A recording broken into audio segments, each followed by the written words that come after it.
Kalian tahu siapa orang yang paling bertanggung jawab dengan tenggelamnya PDIP di pilkada? Penasaran? Kalau yang jeli udah pasti udah tahu siapa nama-nama orang ini. Tak lain dan tak bukan adalah Deddy Sitorus dan Hasto Kristianto.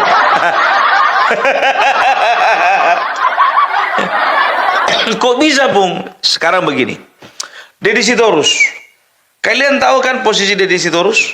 Bagi yang nggak tahu, Deddy Sitorus itu adalah ketua DPP bidang pemenangan pemilu eksekutif. Jadi, kalau bicara tentang pilkada, itu bicara tentang eksekutif. Itu dia ya.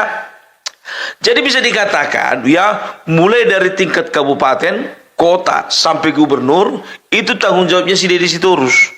Nah, satu-satunya orang yang paling pening kepalanya sekarang gara-gara tenggelamnya PDIP di Jawa Tengah dan di Sumatera Utara ya Deddy Sitorus. Serius, Pak. Makanya saking emosinya dia katakan kalau Jawa Tengah itu adalah kandang bansos.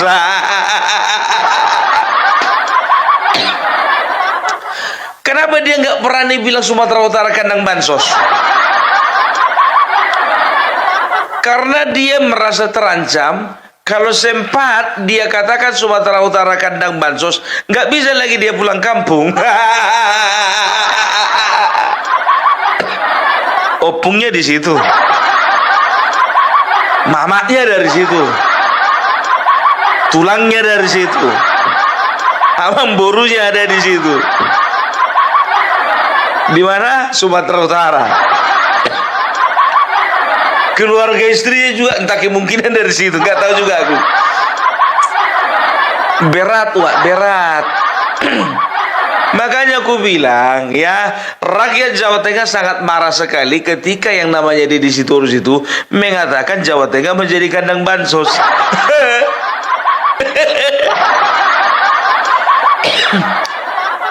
Aku padahal bukannya bilang apa, berharap kali aku Sumatera Utara dia bilang juga kandang bansos.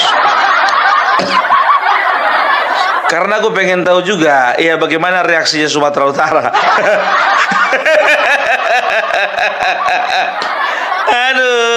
Aduh. Sekarang begini ya.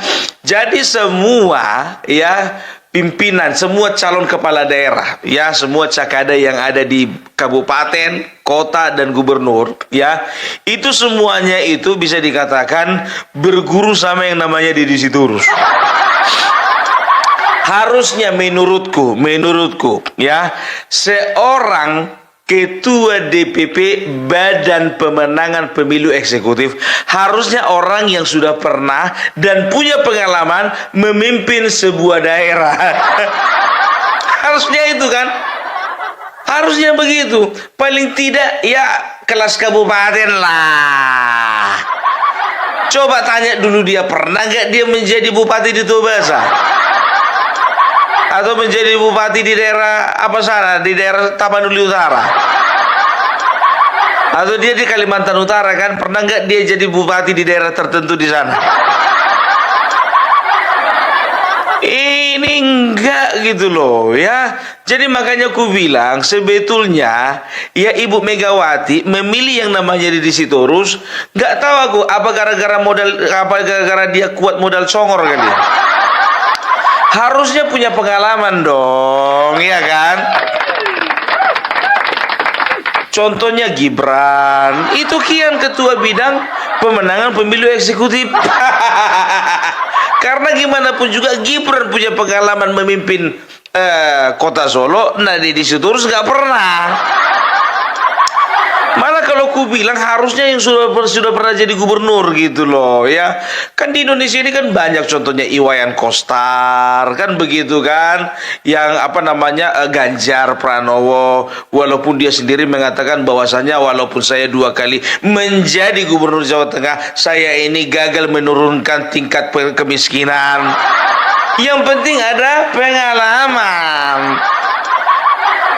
Sama seperti kita ngelamar kerja, ya, di tempat kerja itu yang baru, contohnya kita mau ngelamar kerja, kan ada rekomendasinya, kan begitu kan? Saya sudah berpengalaman di bidang oil and gas company, ya, perusahaan minyak, ya, dan gas bumi selama 10 tahun.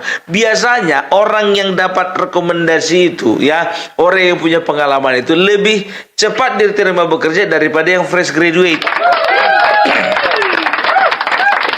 Gitu. Aku udah cek, jujur aja aku bilang, di tahun 2000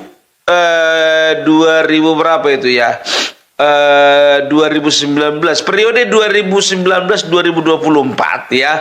Aku lihat sendiri sebetulnya Deddy Sitorus itu nggak ada namanya di DPP. Nggak ada namanya. Tapi ku tengok ya kan, kalau ku tengok ya, karena memang kawan ini kebetulan memang congornya agak tajam. Ya, waktu pileg kemarin ya kan berani menyerang pemerintahan. Pileg kemarin itu pilpres. Waktu pilpres kemarin itu dia nampak frontal begitu kan. Ah, datanglah Megawati, cocok juga kawan ini kan begitu. Tapi dilihatnya lah di struktur kepengurusan DPP. Yang ini udah terisi. Ini udah terisi. Ini udah terisi. Gimana lagi nih? Oh, kita bikin aja lagi yang baru.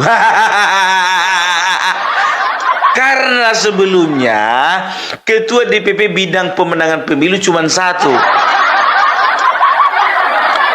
Gitu loh. Nah, sekarang periode yang baru mereka itu bagi dua. Yang satu bidang pemenangan pemilu legislatif, itu ketuanya itu Bambang Pacul. Yang kedua adalah bidang pemenangan pemilu eksekutif, ketuanya Deddy Sitorus, kan begitu. Makanya aku bilang orang yang paling bertanggung jawab dengan kegagalannya PDIP ya meraih kepercayaan dari rakyat itu, iya, salah satunya faktor Deddy Sitorus. Iya kan, enggak. Jadi makanya aku bilang Deddy Sitorus ini ya, ketika dia menuding, mengkambing hitamkan Polri, melakukan melakukan pengerahan massa, ya, aparat juga melakukan pengerahan massa, bupati, kepala daerah juga di tempat tertentu melakukan pengerahan massa. Sebetulnya itu cuma kambing hitam gitu loh ya.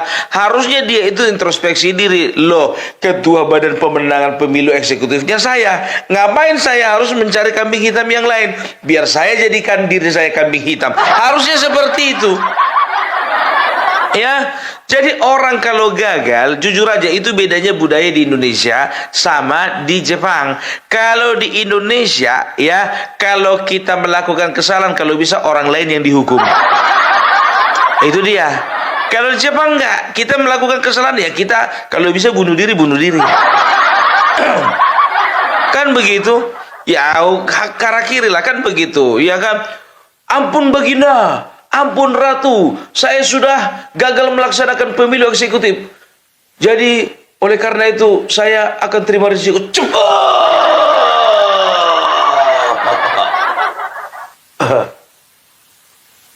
Saya di mana? Saya di mana? Itu pisaumu itu pisau apa itu? Itu kok bisa itu karetnya pisaumu itu? Kau bilang kau bertanggung jawab, kau rupanya tetap juga kau takut mati. Jadi itulah budayanya, ya kan? Tapi kurasa nggak budaya semua orang Indonesia lah. Itu budaya pengecutnya kayak gitu. Seorang pengecut kan begitu. Kalau dia melakukan kesalahan, kalau bisa kesalahannya itu ditimpakan kepada orang lain. Dituduh parcok, dituduhlah rakyat.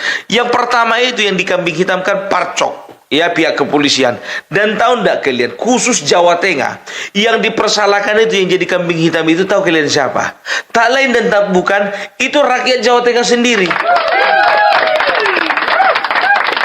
Dengan dia mengatakan Jawa Tengah menjadi kandang bansos, itu artinya dia sedang mengkambing hitamkan bahwasanya rakyat di Jawa Tengah betul-betul menjadi masyarakat yang bisa dipilih. Jahat gak? Jahat. Kalau ku bilang gitu, ini kan kurang ajar kalau ku bilang, ya kan? Nggak bisa menjaga perasaan orang. Gitu ya, jadi makanya semua itu semua calon kepala daerah yang ada di Indonesia ini berguru kepada orang yang salah ini sekarang.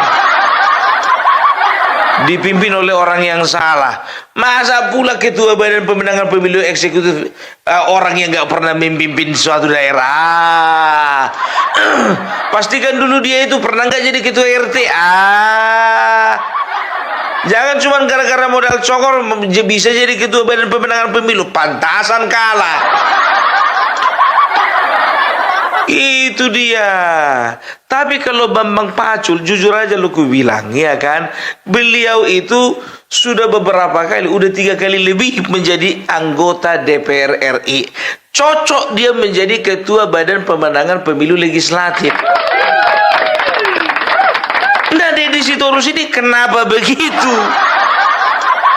Dan tahu ndak kalian, jujur aja aku bilang, khusus Jawa Tengah, banyak pihak bahkan dalam lingkaran mereka sendiri itu mempersalahkan yang namanya Bambang Pacul. Dikatakan dia main 2 kaki, dikatakan juga dia tidak totalitas, dikatakan juga dia ragu-ragu dengan kekuatan PDIP sendiri. Sekarang begini, Bambang Pacul itu memang betul komandannya di sana. Tapi maaf, oleh karena intervensi dari pusat lah, makanya suara PDIP itu diobok-obok di Jawa Tengah. Loh kok bisa, Bung? Nah, kita masuk kepada orang yang kedua yang bertanggung jawab terhadap tenggelamnya PDIP di tahun 2024. Siapa itu? Hasto Kristianto. Loh, kok bisa Bung Hasto? Hasto kan dia kan bukan ketua badan pemenangan pemilu, tapi dia sekjen. Justru namanya sekjen itu di atas ketua badan pemenangan pemilu. Aku udah kukatakan kemarin Pilpres, ya waktu Pilpres kemarin PDIP kalah karena apa? Ini orang dilepas. Entah kenapa bisa lepas. Akhirnya dia melakukan sebuah blunder-blunder, mengeluarkan pernyataan-pernyataan yang nggak ada guna, nggak mutu, ya, yang terkesan malah menyakiti hati rakyat, yang terkesan malah menebar hoax. Makanya hilang kepercayaan masyarakat terhadap calon presiden yang diusung oleh PDIP kemarin. Kan begitu? Ya, begitu juga dalam pilkada ini. Perhatikan saja, beberapa kali yang namanya Hasto Kristianto itu terlalu ikut campur di dalam sebuah pertandingan gitu. Yang pertama itu wajar karena apa? Di dalam sebuah organisasi, apalagi dalam menentukan calon-calon kepala daerah, itu biasanya ketua DPD merekomendasikan pertama sekali kepada sekjen. Nah, sekjen lah yang akan mendiskusikannya kepada ketua umum, dan biasanya ya yang didengarkan ketua umum adalah rekomendasi dari sekjen. Makanya biasanya kalau mau main kong kali kong itu DPD dengan sekjen bisa. Karena apa? Contoh ya. Contoh misalnya ada di satu provinsi, ada satu calon potensial dari kader mereka, ya, ada calon potensial. Tapi oleh karena calon potensial ini punya masalah dengan ketua DPD, maka ketua DPD tidak akan mencalonkan si calon potensial ini. Dia akan mencari orang yang bisa dikatakan yang menyenangkan hatinya lah, ya, yang cocok sama dia lah, yang tidak bertentangan sama dia, walaupun tidak potensial, kan begitu. Nah, itulah yang terjadi. Dia merekomendasikan kepada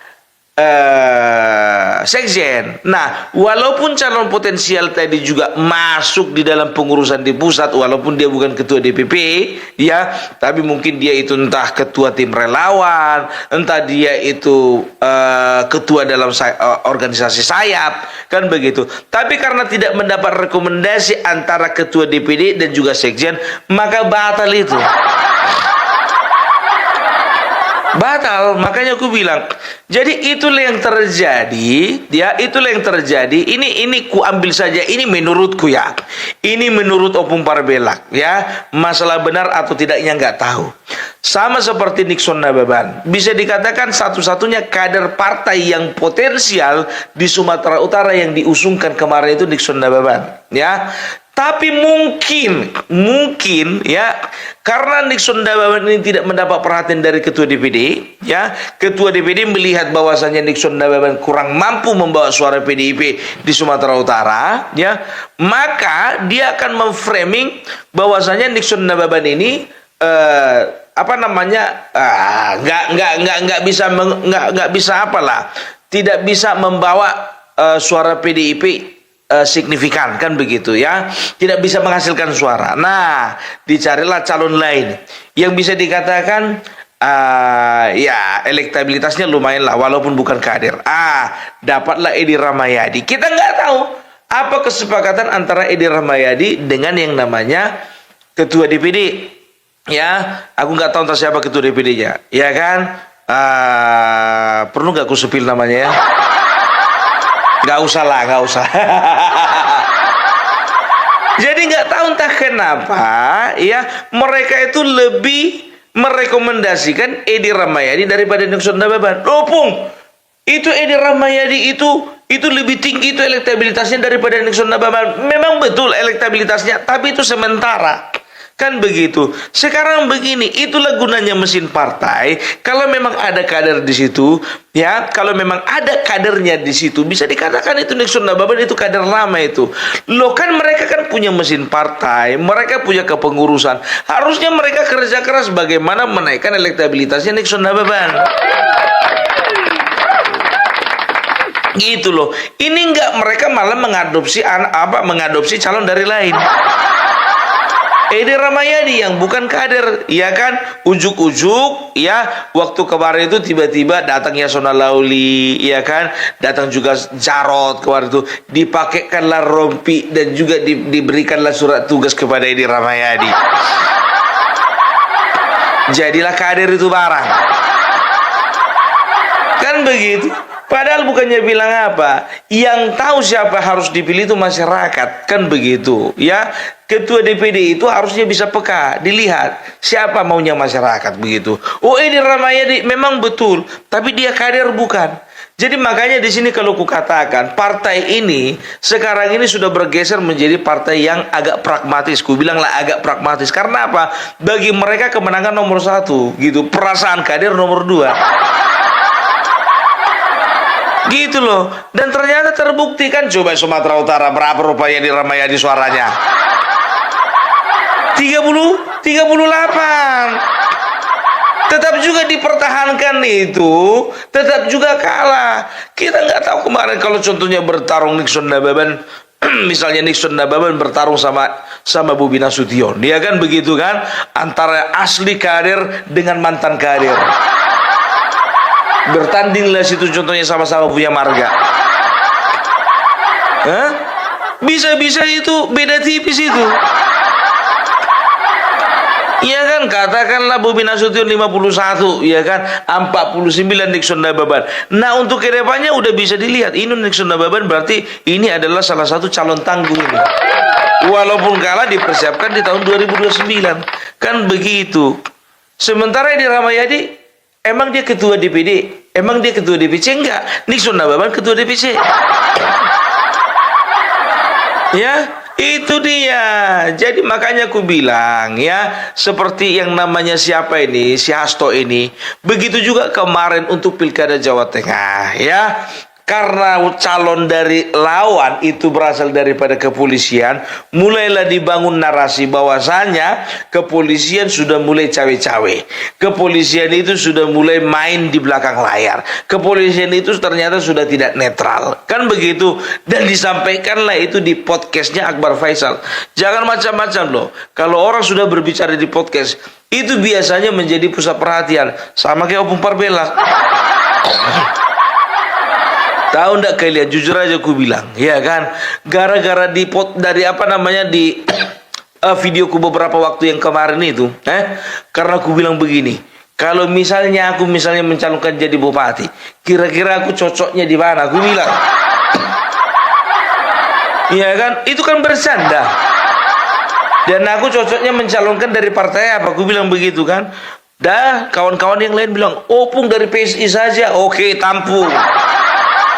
Opung dari Gerindra saja, oke, tampung. Opung dari partai PDIP aja tampung juga. Iya kan?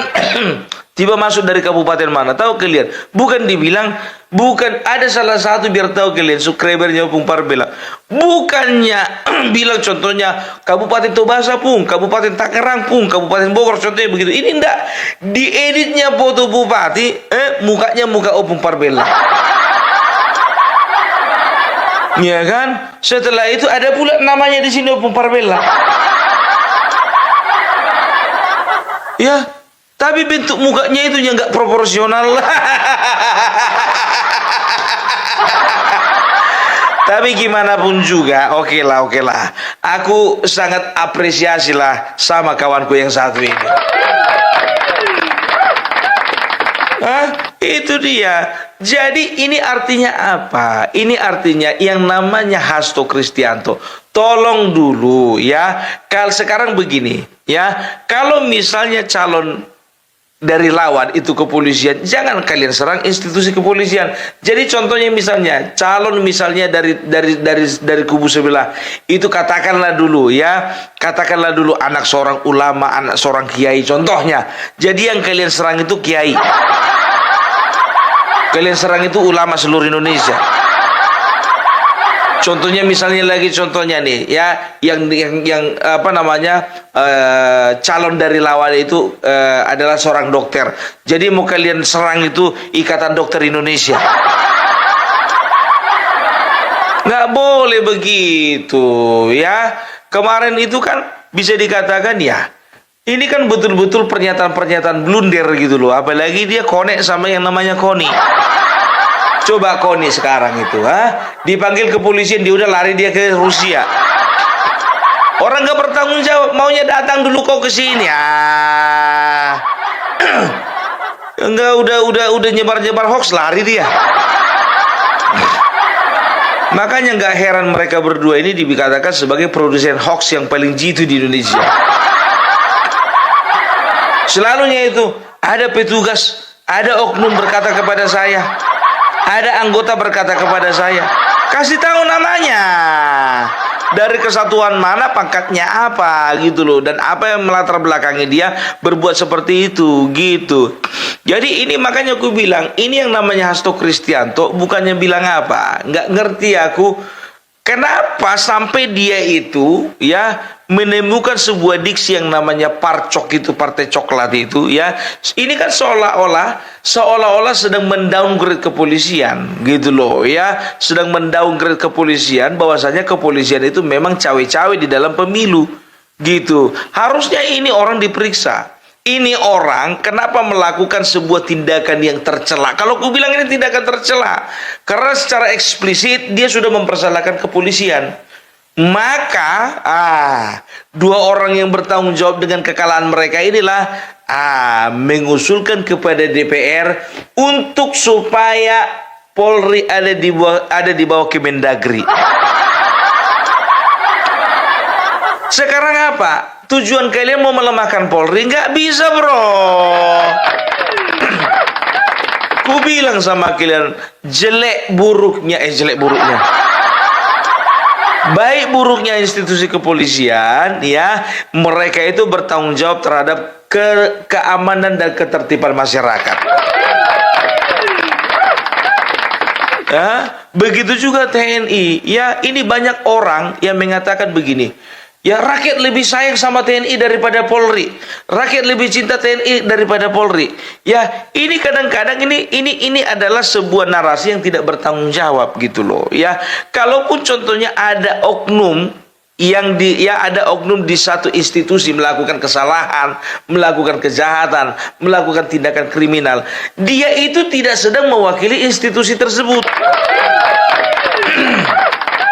Gitu loh. Jadi contohnya kemarin itu ya Gayus Tambunan ya, dia itu adalah bisa dikatakan dia pegawai yang nggak terlalu punya pangkat tinggi lah di apa namanya di kantor di bidang perpajakan. Tapi apakah bidang perpajakan itu mau kita salahkan? Tidak kan? Bukan institusinya, tapi orangnya. Begitu. Ini enggak gitu loh. Parcok. Begitu juga dengan penyalahgunaan bansos ya. Mereka framing bahwasanya di Jawa Tengah itu ya mereka itu para pemilih itu memilih oleh karena bansos. Kan begitu. Ternyata itu adalah pengalaman pribadi. Jadi aku agak tanda tanya ini ya. Yang pertama bicara bansos, yang kedua bicara aparat desa, pemerintahan di desa, yang ketiga berbicara partai coklat. Ada keterlibatan antar ya, ada 3 pihak ya yang bermain ya, oleh karena 3 pihak bermain ini makanya menang pihak lawan. Apakah mungkin ini dalam tanda tanya? Apakah mungkin 3 hal tersebut juga yang kemarin mereka peralat untuk menang? Ya bisa saja, karena aku udah beberapa kali ku bilang, karena mereka trauma, karena mereka sudah melakukan terlebih dahulu, makanya mereka langsung menarik kesimpulan kepada pihak lawan. Itu gara-gara bansos itu. Kok tahu? Ya kita kan dulu kita bikin kayak gitu. Karena adanya pengerahan pengerahan di aparat-aparat ya, pengerahan massa di aparat desa dan juga kabupaten ya untuk memilih pasangan calon tertentu, kan begitu. Lo kok tahu? Ya kami juga melakukan itu. Karena adanya mobilisasi kepolisian. Kok kalian tahu? Ya kami yang melakukan itu dulu. Jadi jangan kalian itu termakan sama sama omongannya orang ini ya. Jadi bisa dikatakan udahlah ya, orang yang bertanggung jawab itu Deddy Sitorus dan Hasto. Hasto itu kenapa bertanggung jawab? Dia mungkin yang pertama dia memilih calon-calon yang bisa dikatakan tidak potensial tapi dipaksakan untuk potensial. Itu yang pertama ya. Baru yang kedua ya, dia nggak bisa menjaga lisannya, nggak bisa menjaga statementnya ya. Padahal di waktu pilpres kemarin mereka itu sudah punya pengalaman bahwasanya ketika mereka terlalu banyak koar, maka suara mereka anjlok ya. Hanya orang bodoh lah yang mau jatuh ke lubang yang sama. Gitu dia. Kok bodoh pun, kau udah jadi apa katanya. Dan yang lucu biar tahu kalian ya, seperti di Tapanuli Tengah ya kan, ada yang komentar, kau tengok itu si Mas itu Pasar Ibu, udah jadi bupati, orang yang kau ejek-ejek, yang kau hina-hina, udah jadi bupati, udah menang dia, kau jadi apa? Sekarang begini bro ya, nggak ada yang perlu dibanggakan ketika orang di DPR RI itu turun meluncur, turun kelas ke kabupaten. Bangga pula itu. Oke lah kalau kalian misalnya untuk membawa perubahan gak apa-apa lah, ya kan gitu. Aku kan berbicara tentang berbicara dengan kedudukan politik dia. Tadinya di pusat itu turun ke kabupaten. Dan tahu nggak kalian, sebentar lagi dia jadi bawahannya si Bobi Nasution. Sadar gak sadar? Jangan terlalu bangga lah. Ya bangga lah bung, dia menang. Memang betul bangga menang. Tapi ujung-ujungnya siapa? Bawahan siapa dia? Bobi kan? Udahlah ya. Sekarang kalau misalnya kalian senang, ya udah terima kemenangan kalian. Aku pun juga senang ya kalau kalian senang. Ya kan begitu kan? Kalau aku sih nggak peduli. Yang penting gubernur menang. Kalian bupati menang, tetapnya itu di bawah gubernur. Itu dia. Dan sekarang ini biar tahu kalian, jujur aja aku bilang, aku kasihan melihat Bambang Pacul. Karena apa? Bambang Pacul nggak tahu entah kenapa, angin apa yang bisa membuat seorang Denny Siregar ya itu mempersalahkan Bambang Pacul dan mengatakan Bambang Pacul harus mundur. Yang harus mundur biar ku bilang sama kau Denny ya, yang harus mundur itu harusnya Hasto dan juga Deddy Sitorus. Gitu. Kalau Bambang Pacul sebetulnya dia itu sudah mau melakukan strategi yang bisa dikatakan hampir ampuh. Karena apa? Yang pertama, ya dia tidak pernah melakukan strategi menyerang. Yang kedua, dia berusaha untuk menjangkau masyarakat dengan pola yang berbeda dengan yang dipakai PDIP secara global gitu loh. Sama Pramono Anung Coba perhatikan aja, Pramono Anung kemana-mana dia belusukan sana, belusukan sana, belusukan sana, belusukan sana. Selain belusukan, dia nggak pernah mengeluarkan statement yang menyerang pemerintahan, yang menyerang Jokowi, yang juga dia tidak pernah memberikan statement yang menimbulkan kecurigaan terhadap satu institusi. Nggak pernah, itu nggak pernah. Seperti itu Pramono Anung, seperti itu juga lah pola yang dimiliki Bambang Pacul. Gitu loh ya. Jadi dia tahu kalau aku pakai cara lama, ya Andika Perkasa bakalan kalah. Tapi kalau misalnya aku pakai cara yang baru, kemungkinan besar Andika menang. Nah, masalahnya Hasto dilepas lagi. Dibilang lagi ada parcok. Karena di Jawa Tengah dari parcok lawannya, ya dia timbulkanlah narasi bahwa parcok ikut cawe-cawe.